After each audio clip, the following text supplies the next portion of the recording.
Olá, amigo internauta, leitor do Jornal Diário de Suzano. Estamos iniciando nesse momento mais uma entrevista ao vivo, recebendo hoje o advogado criminalista, professor de Direito Penal, Dário Reisinger. Você pode participar dessa entrevista encaminhando sua mensagem no WhatsApp do Jornal Diário de Suzano, que é o 975691373. Vou repetir devagar agora. 975691373, ou encaminhando sua mensagem na própria live do Jornal Diário de Suzano, aí embaixo aí na página do DS. Dr. Dário Reisinger, muito obrigado pela sua presença aqui no DS Entrevista.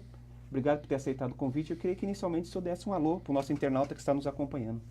Edgar, na verdade, quem agradece sou eu. Para mim é uma honra estar aqui, é um convite especial, né?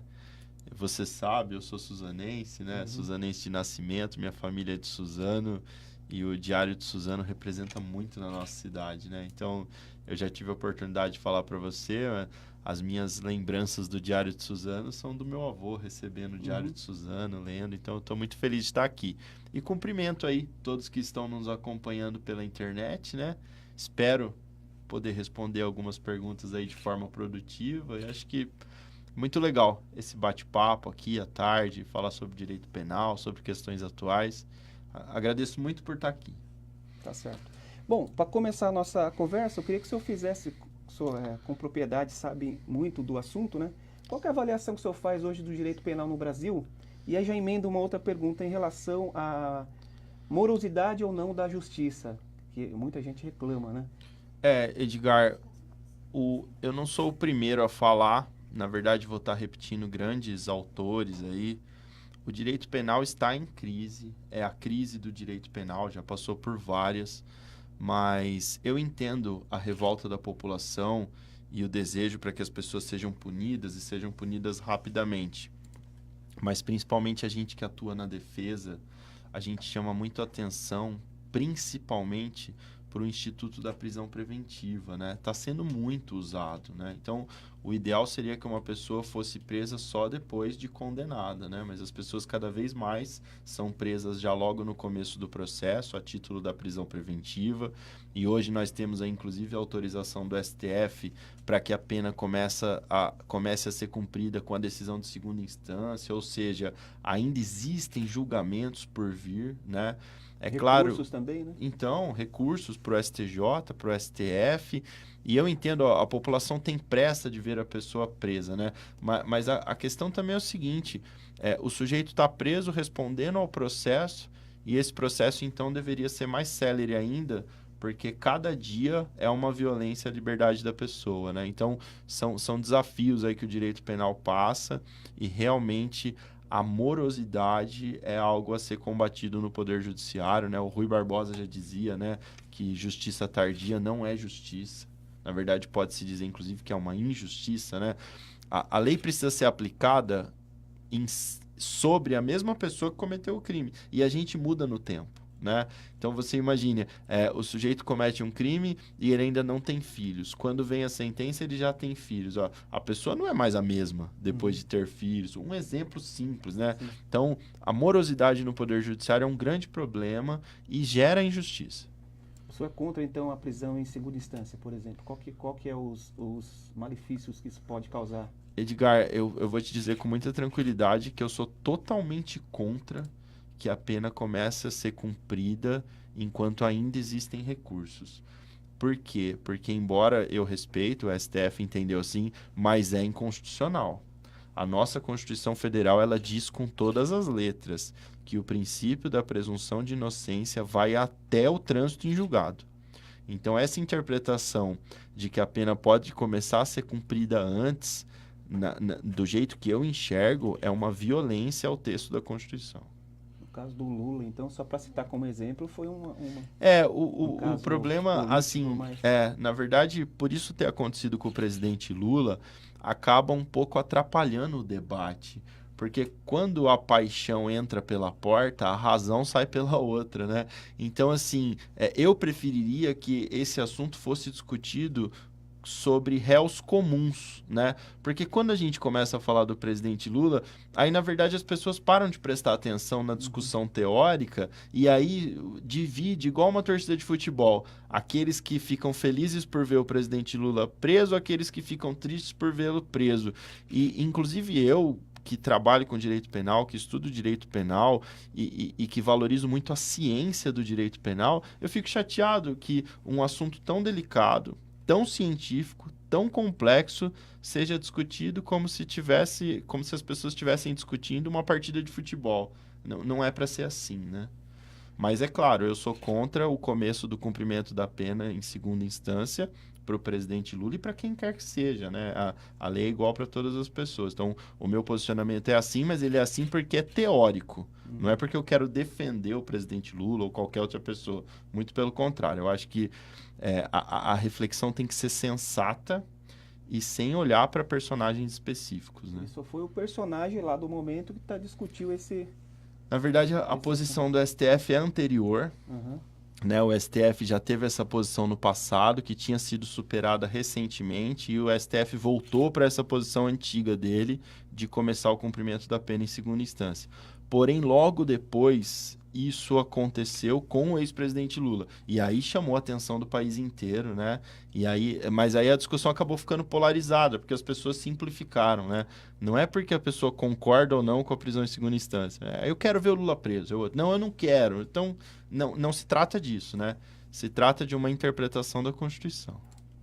O senhor acha que, como professor, o senhor vê que dentro do Supremo Tribunal Federal existe ainda decisões mais políticas do que técnicas? Não tem jeito de separar isso? Na verdade, a gente... Não é saudável querer que o Supremo Tribunal Federal seja 100% técnico. Ele vai ter sempre ali uma nota política. E o tribunal é pensado assim, né? As cortes superiores do maior parte dos países que tem um sistema de justiça parecido com o nosso, e aí eu menciono os Estados Unidos, que é uma das maiores democracias do mundo, a corte superior ela tem uma conotação tanto técnica quanto política. Por quê? Porque decisões de uma corte superior, elas não vão alcançar só a vida de uma pessoa, elas vão alcançar a vida do país inteiro. Então você precisa ter sim uma atenção política. O que você não pode é que os ministros do STF embarquem numa jornada populista. O ministro do STF não pode jogar para a torcida.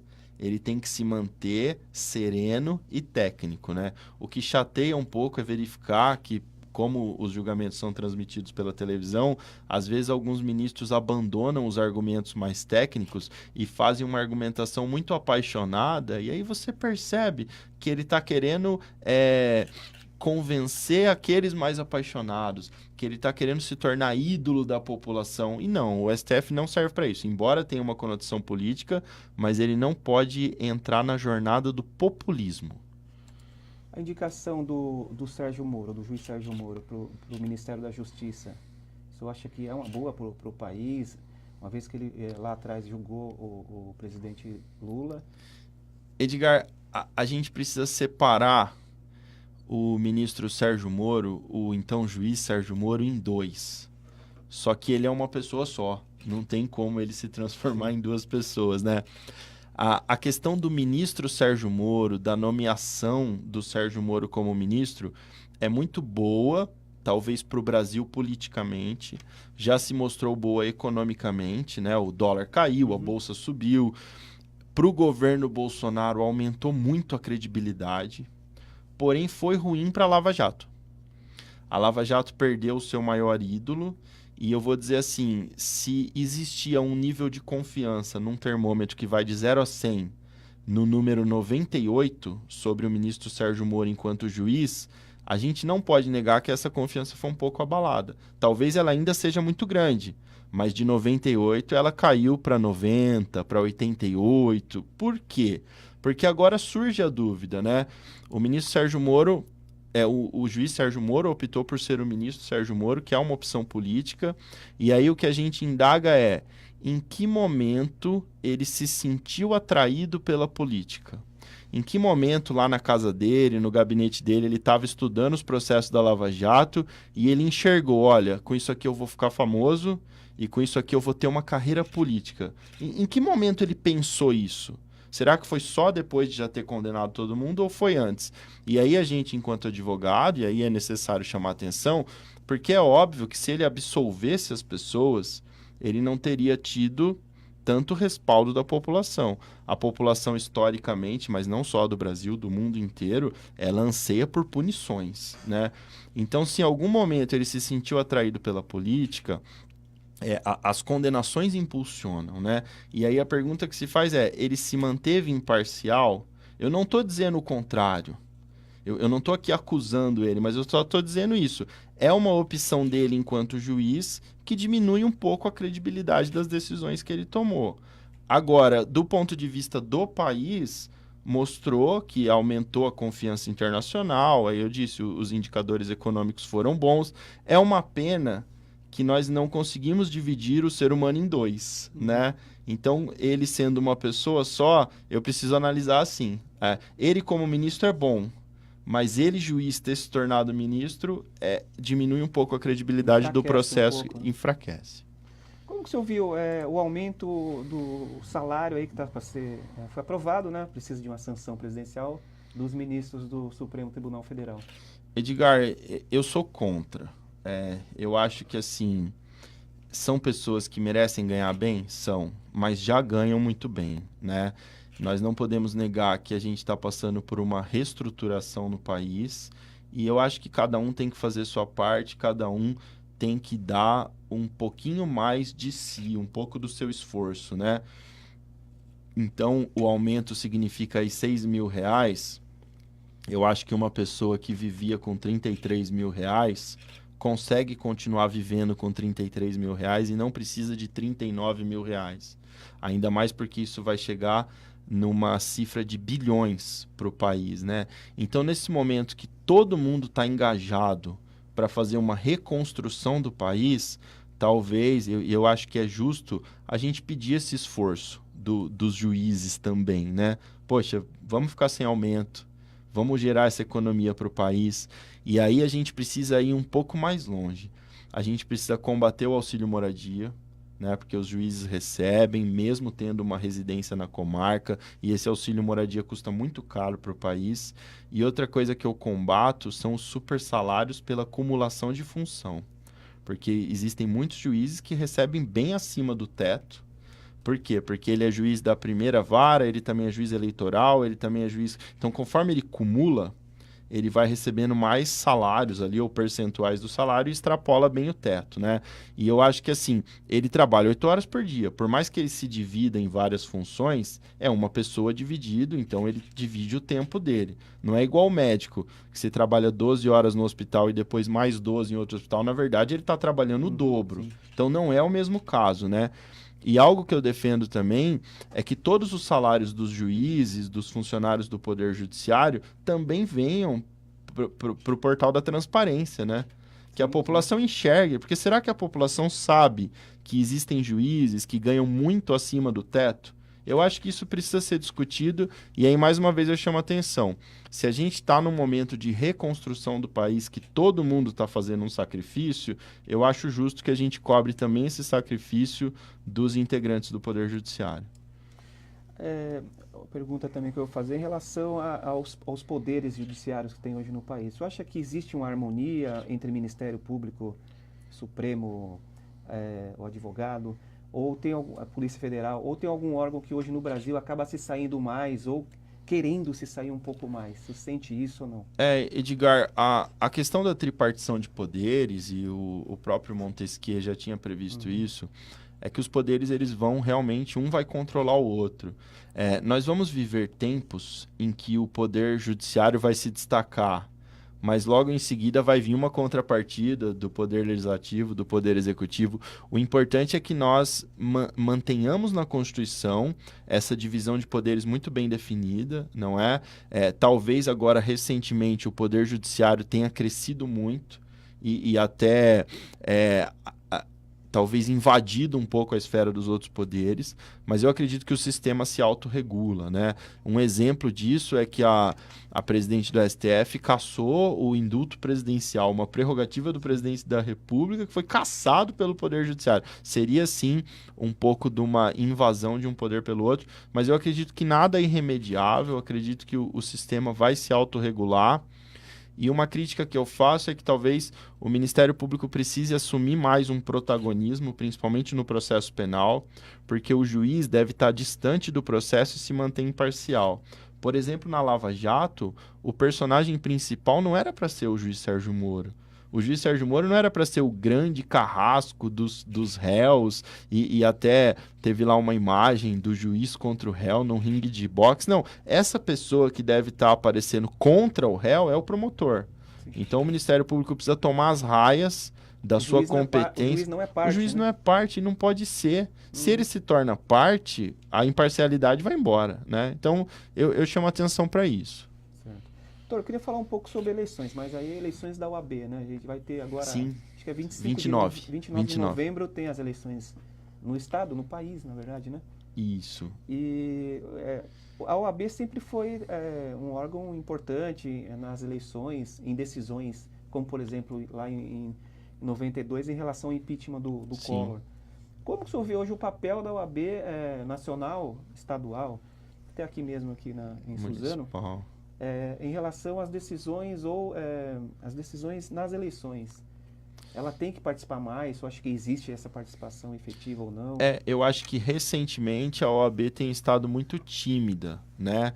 E eu, assim como alguns outros advogados, nós queremos resgatar a OAB participativa, se posicionando a favor da sociedade, levantando suas próprias bandeiras, defendendo a bandeira da advocacia, né? Inclusive aqui na OAB São Paulo, na nossa seção de São Paulo, nós defendemos aí um candidato que vem pela renovação e para vencer um pouco isso, sabe?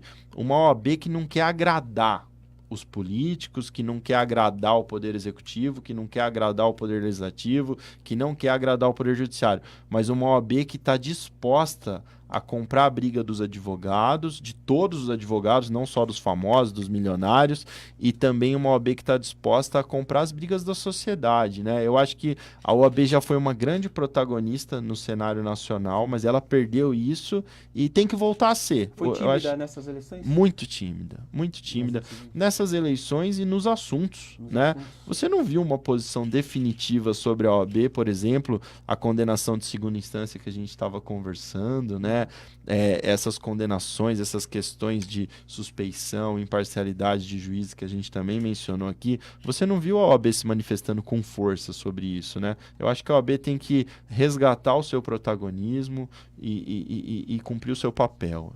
A gente está lutando por isso e espera que essa eleição, agora, no dia 29, traga aí uma renovação, né? Que tire essas pessoas que já estão há muito tempo no poder, que traga renovação e que venham novos ares mais corajosos e ares que tragam a OAB de volta para um protagonismo. Até mesmo sobre o aumento do salário do STF não teve nenhum posicionamento, então, né? Ou não? Não teve, nada muito definitivo. Sim, né? A OAB tem que participar disso, poxa.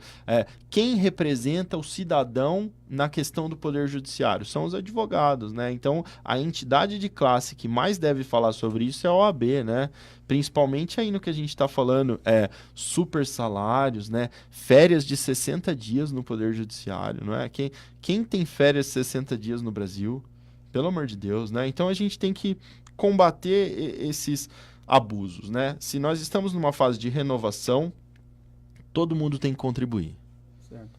Doutor, no começo a gente estava conversando sobre a morosidade da justiça e a gente sabe que, não só aqui em Suzano, mas no estado, talvez no país, existe poucas varas de execuções penais. É isso mesmo? Isso prejudica de uma forma grande? Na verdade, a execução penal, é um grande absurdo que a gente tem que combater, e aí você tem os mutirões carcerários, né, mas que não dão conta de toda a demanda, que uma pessoa fique presa mais tempo do que deve, não é? Então, O Tem sujeito, muitos casos, né? muitos casos, né? Principalmente a pessoa que não pode contratar um advogado particular. Então, quem está olhando ali pelo cumprimento da pena dela de forma correta, nos prazos corretos.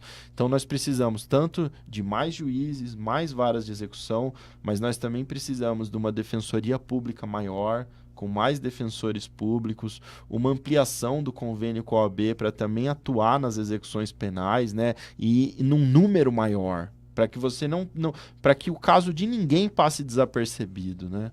Porque isso é passível depois de uma indenização, né? Uma indenização Existe muitos casos de... Então, eu não vou te dizer que existem muitos casos em que a pessoa ganha indenização, né? Às vezes o Poder Judiciário tem uma postura um pouco mais protecionista para o Estado, né? Mas, assim, existem muitos casos que a gente sabe, que a gente já ouviu falar, que a gente já presenciou, de pessoas que acabaram ficando mais tempo do que devia, né? Também um caso grave é a pessoa deveria estar no semiaberto, mas fica no fechado, né? O regime mais grave de cumprimento de pena, porque faltam vagas, ou então também porque precisa dar andamento no processo. Você tocou num ponto grave e a gente precisa fazer de tudo para corrigir isso, né? E aí você passa por mais varas de execução penal, mais juízes de execução, mas também a necessidade de mais defensores públicos, mais advogados, uma ampliação do convênio com a OAB, para que principalmente a pessoa que não pode pagar, né? Que ela não seja injustiçada. Porque quem tem um advogado particular, o advogado particular corre atrás, né? Acho que a Defensoria Pública não consegue atender de uma maneira... Não tem... Por causa da demanda que é grande. Não, a Defensoria Pública no estado de São Paulo, ela ainda não é tão grande assim, né? Ela não dá conta da demanda, né? O convênio da OAB é muito importante nesse sentido e, assim, a gente pode pensar e lutar até por uma ampliação desse convênio, né? No caso do convênio da OAB, é o Estado, né, que paga para o advogado, a pessoa que é assim. É uma questão de verba ali que vem do Estado, que passa pela Defensoria Pública, né? E aí o advogado que é cadastrado na OAB para fazer esse serviço, ele recebe ali honorários também que não são muito elevados, são pequenos, né? Se fala muito em corrigir essa tabela para que os advogados recebam um valor mais justo, mas é assim, é um dinheiro do Estado que passa pela Defensoria e que acaba indo para um advogado que está no convênio da OAB com a Defensoria para assistência judiciária. Certo. Doutor, como que o senhor vê a questão dos presídios, né? Estão superlotados, o senhor como professor de Direito Penal, como que o senhor enxerga essa situação? Edgar, a resposta simples seria no sentido de que é desumano. E que se nós não permitimos penas cruéis e desumanas, isso é inconstitucional. Essa é a resposta simples. Mas eu entendo que a população não se contenta em ouvir essa resposta, porque em um país em que falta comida, falta moradia, falta saúde para todo mundo, às vezes a população se ofende quando nós lutamos pelos direitos dos presos, né?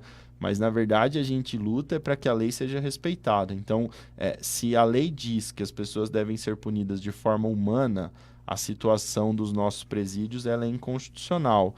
Mas tudo bem, não quer dizer que a gente vai direcionar o dinheiro que deveria ir para a saúde, para a educação. O que a gente chama a atenção da população é, olha, gente, vamos discutir esse assunto também, porque também é importante.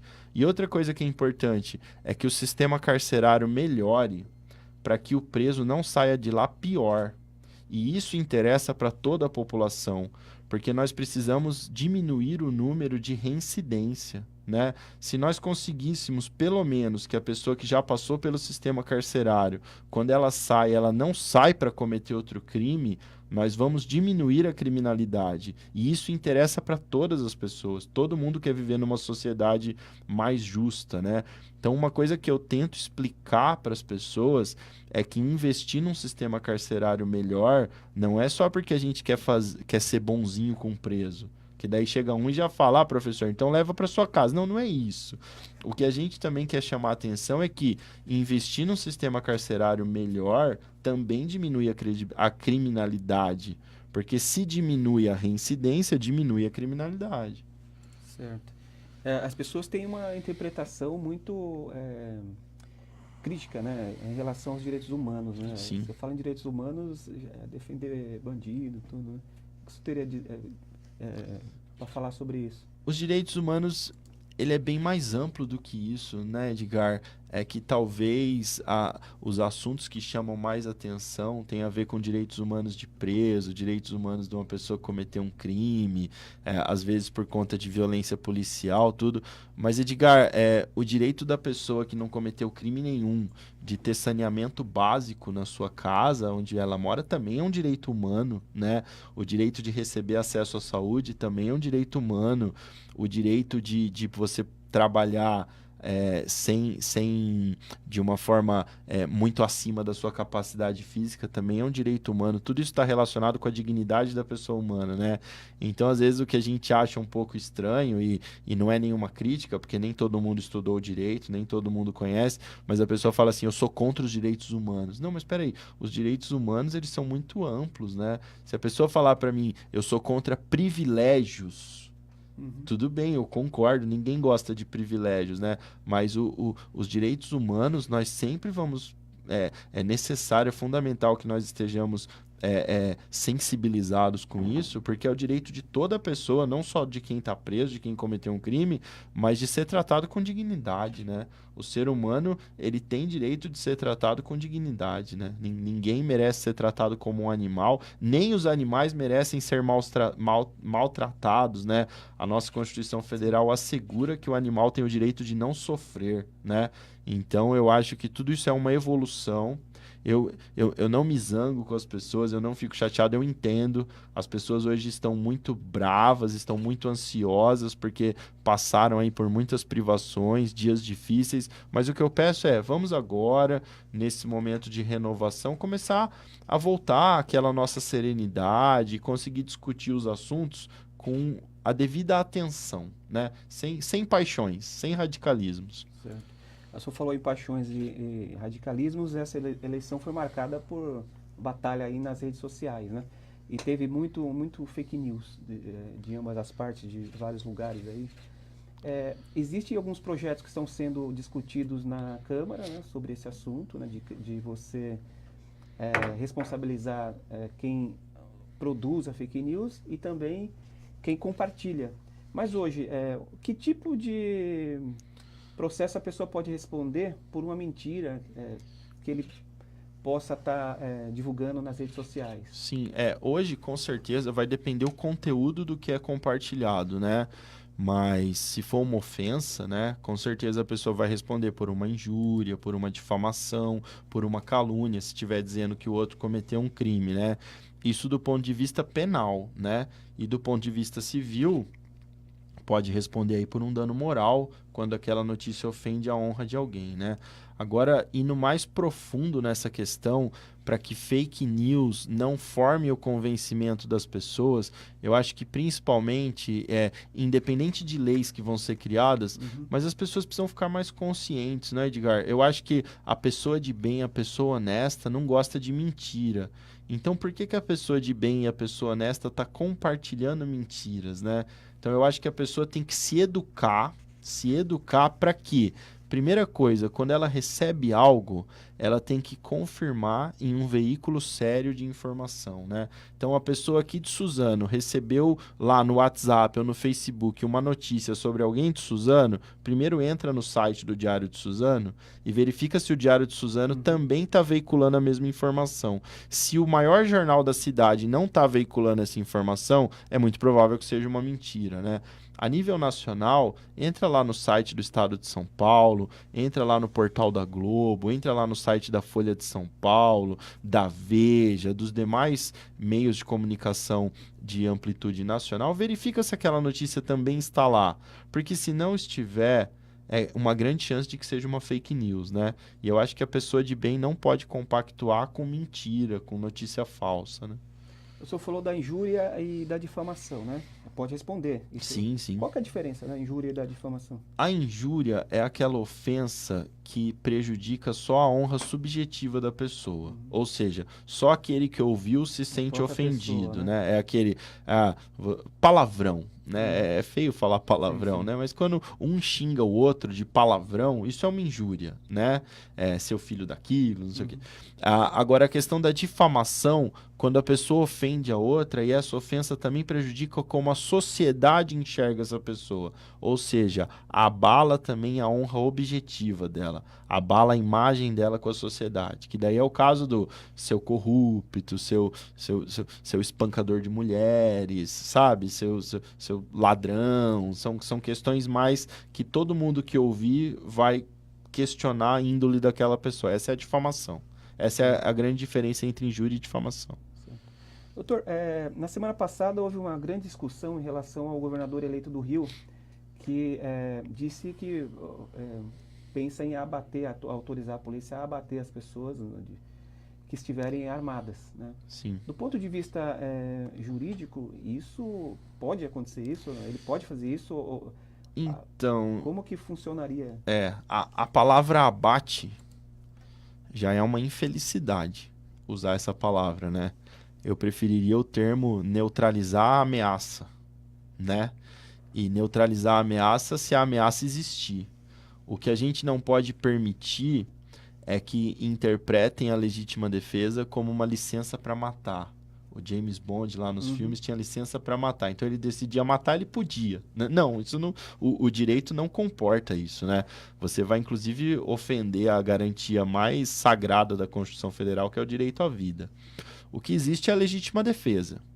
E existe a legítima defesa própria, quando a própria pessoa se defende, e existe a legítima defesa de terceiro, quando a pessoa defende um terceiro, né? E aí a legítima defesa ela pode ocorrer quando a agressão é atual ou iminente. Então, falando lá sobre os fuzis, se o sujeito está disparando o fuzil, é uma agressão atual, ela pode ser neutralizada. Se o sujeito não está disparando o fuzil, mas está prestes a disparar, é uma agressão iminente, ela pode ser neutralizada, né? Mas vamos supor, o sujeito está sentado com o fuzil naquele suporte, né, que põe no ombro, não sei, e não tem ninguém perto. Não dá para você falar que tem uma agressão iminente. Então, existem casos e casos, né? E uma coisa que a gente também não pode admitir é que seja uma carta branca. Qualquer ação do Estado, qualquer ação da polícia tem que ser fiscalizada, né? Então, essas operações, elas precisam ser filmadas, você precisa ter um relatório, né? Então, se um desse atirador de elite não abater, não vamos usar esse termo, mas neutralizar uma ameaça, precisa ter um relatório com fotos, com imagens. Olha, a pessoa estava armada, tinham pessoas perto, tudo indicava que ela poderia disparar e o disparo foi feito para proteger uma outra pessoa de uma agressão iminente, ou seja, iminente, estava prestes a acontecer, né? Para quê? Para que um órgão responsável pela investigação possa atestar, não, aqui ocorreu legítima defesa. Agora, o que a legislação não permite e o que a gente não pode aceitar é qualquer tipo de governante querer uma carta branca. Não, a gente pode matar quem a gente quiser. Se a gente falar que estava numa situação... Não, precisa ter relatório, precisa ter informação. Filmagem, né, que você falou? Eu acho que seria interessante. Algumas viaturas que hoje tem as câmeras, né? Edgar, eu sou professor. E as pessoas estão falando de filmar as aulas. Então eu tenho que ser coerente. Quer filmar a minha aula? Pode filmar, não tenho nada para esconder.